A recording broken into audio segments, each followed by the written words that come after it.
Hey, what's up? My name's Justin and welcome to 65 Drums. Today I'm reviewing the ATV electronic hi-hats. I've been wanting to talk about these for quite a while now. I've been playing with them on my drum set for like 2 months or so, and so today's like the official review video. Quick disclaimer before we jump in, I did not buy these. They were provided to me for free from the company. Okay, so let's jump into it. These are 14-inch hi-hats. That's kind of rare with electronic hi-hats. For some reason, the sweet spot for most companies is 12 inches across. I think Yamaha, Roland, and even Alesis, they all seem to have hi-hats around that size. I prefer having my drum set be as close to acoustic size as humanly possible. That's why the drum set is the way it is behind me right there. It's actually a two-piece design. So there's the top piece, which is actually the exact same pad as one of their crash cymbals, the 14-inch. And that also means it has inputs for 3 different zones. So you could technically take this whole thing apart, remove the hi-hat hardware from the top cymbal, and you would now have a very small 14-inch ride cymbal if you really wanted to. The bottom piece is just a plastic shell. I wish that they were using some sort of like material to make that feel a little bit more premium, maybe something with a little like noise dampening or something. Now this has an optical sensor in it. It's actually bouncing off like this reflective white plate underneath the top hi-hat cymbal, and that's how it judges the difference between open and closed. So it actually doesn't have any moving parts at all. According to ATV, that means that this will last longer. Of course, we'll have to, play it for 5 or 10 years to really know the answer to that. But the fact that it doesn't have any moving parts is kind of cool. The only problem is you do have to plug this into a wall. So let's talk about how these feel to actually play on. ATV cymbal rubber is kind of interesting. It almost feels like a mixture of rubber and silicone. It feels slightly tougher than a Roland rubber cymbal. It doesn't have quite that same rubbery feel to it, but I do like the way it feels very much. And it also has a very clean design, which will appeal to certain drummers. A lot of electronic cymbals, they have like the fake hand-hammered dents in it, or maybe like a fake cymbal lathing process to sort of make it look acoustic-ish, even though it's a black cymbal. This just goes with a clean look, and then it's got a very, very tiny, very small ATV logo on the side, on the rim right there, which I like quite a bit. I will say that it can get little micro dents. It's very hard to see, and you almost have to tilt the cymbal at a certain angle to see them. But with some ATV hi-hats, you will get tiny little micro dents. I don't really hold that against it, but if you're going to spend $500 on a cymbal, you deserve to know about that sort of thing. Now, one really interesting thing about ATV cymbals is how thin they are. Like, this is the top piece of the hi-hat versus like a Roland VH13. I realize this isn't the direct competitor because this one's a lot cheaper, but I hope you can see on screen, this one is quite thinner. And I just like electronic drums to be as close to their acoustic counterparts as possible. And so design like that, I really appreciate. Now, the unfortunate thing is that anytime you have a two-piece electronic hi-hat design, you're going to drastically increase the volume. In fact, if I just play this on a hi-hat stand and I don't close the two pieces together, this is pretty darn quiet, just as quiet as a regular Roland, Alesis, Yamaha cymbal.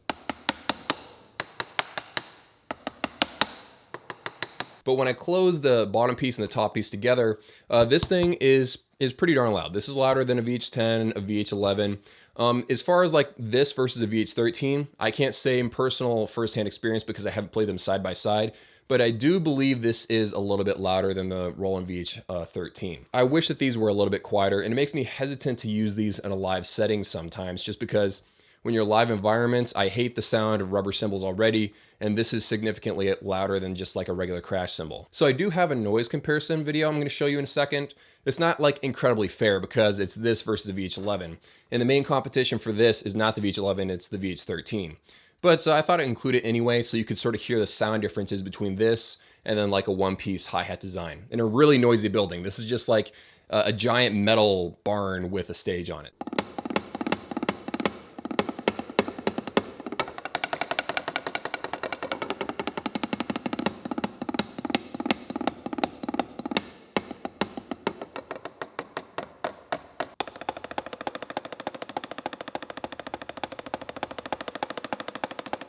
Okay, so now let's move on to triggering. How well does it actually perform with like a Roland drum module? Now, the thing about these hi-hats is that they do work with like Roland and Alesis, drum modules, depending on the make and model, but they're more designed to work perfectly with their 85 drum module. Unfortunately, that's not going to be the focus of this video because I spent most of the time using these hi-hats with like my regular Roland TD30. Now, as far as the top piece, it's pretty much on par with any Roland cymbal, any Yamaha cymbal that you've ever tried. It's very sensitive, it works great, and my favorite aspect of it is the fact that it has 360 triggering. If your hi-hat stand spins a little bit, like most do, it doesn't really matter. It can spin 360 over and over and over again, and no matter where you hit the cymbal, you will get very accurate, very sensitive trigger results. So very fun to play on. And also has 360 triggering of the choke around the cymbal too, even though no one ever does that. Okay, so that's the top cymbal, but as far as like the transition between open and close, like that really gradual shift, I feel like it's really good, but not quite on the same level as the Roland VH13. But as far as overall accuracy and responsiveness, it is pretty smooth, and as far as like the top cymbal performance, that's good. You can also do like the cymbal splashes with your foot. So overall, it performs very well, and I'll just let you guys judge for yourself. Here's some performance clips.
Okay, so now that you know the individual details, let's just pull back and talk about the overall pros and cons and whether or not it's worth buying. Now in the pros category for me, I love the fact that it's a full 14 inches across, it's a 2-piece hi-hat design, and the fact that it has 360 triggering across the entire surface of the cymbal.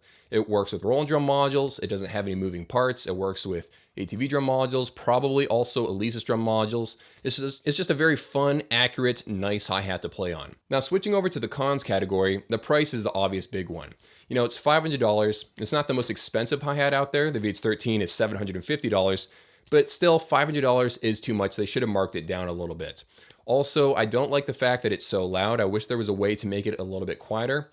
And then you do have to bring an extra cable to plug it into the wall, so it's one more cable that you're going to be bringing around with you. And there is the possibility of microdents. I feel like this is for electronic drum nerds. If you're really deep into electronic drums and you've been already upgrading your drum set over and over and over again, and you have the money, this is definitely a really cool upgrade and definitely worth buying.